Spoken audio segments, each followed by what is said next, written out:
ప్రముఖ సినీ నటి శ్రీమతి సంగీత గారి ప్రారంభించారు. IVF చికిత్సలో 25% భారీ discount, free doctor consultation, free ultrasound scan. 49 అంటే సంతానం, 49 అంటే సంతోషం. నమస్తే, వెల్కమ్ టు యోయో టీవీ.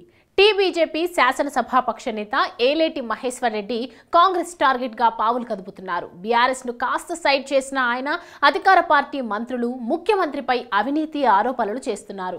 ఇదంతా కాంగ్రెస్ పార్టీకి ఒకంత ఇబ్బందికరంగా మారింది. అంతేకాదు సొంత పార్టీ బీజేపీలోనూ చర్చకు దారితీస్తున్నాయి. ఇక తాజాగా R tax, be tax, you tax అంటూ ఏలేటి చేసిన వ్యాఖ్యలు సంచలనం రేపాయి.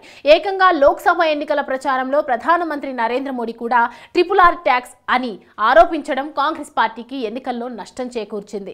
ఈ నేపథ్యంలో తాజాగా కాంగ్రెస్ ప్రభుత్వం 1,50,000 కోట్లతో చేపట్టాలని భావిస్తున్న మూసీ రివర్ ఫ్రంట్ ప్రాజెక్టు అతిపెద్ద కుంభకోణం అని ఏలేటి చేస్తున్న వ్యాఖ్యలు కలకలం రేపుతున్నాయి.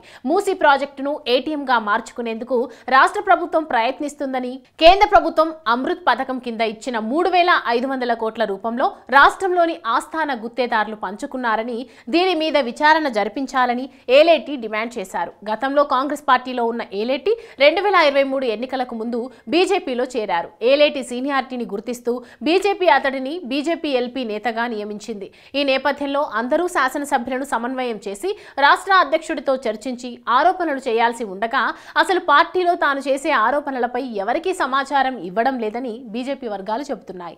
కాంగ్రెస్ పార్టీలో ఉన్నప్పటి నుండే రేవంత్ వ్యతిరేకంగా ఏలేటికి ముద్ర ఉంది. అయితే రాహుల్, రేవంత్ తో పాటు ఒకప్పుడు కాంగ్రెస్ లో తాను సన్నిహితంగా మెలిగిన ఉప ముఖ్యమంత్రి భట్టి విక్రమార్క, ఉత్తమ్ కుమార్ రెడ్డిలతో పాటు మరో మంత్రి పొంగులేటి శ్రీనివాస్ రెడ్డిని టార్గెట్ చేయడంతో అసలు ఏలేటి స్కెచ్ ఏంటో అర్థం కాక కాంగ్రెస్ మంత్రులు ఆందోళన చెందుతున్నట్లు తెలుస్తోంది.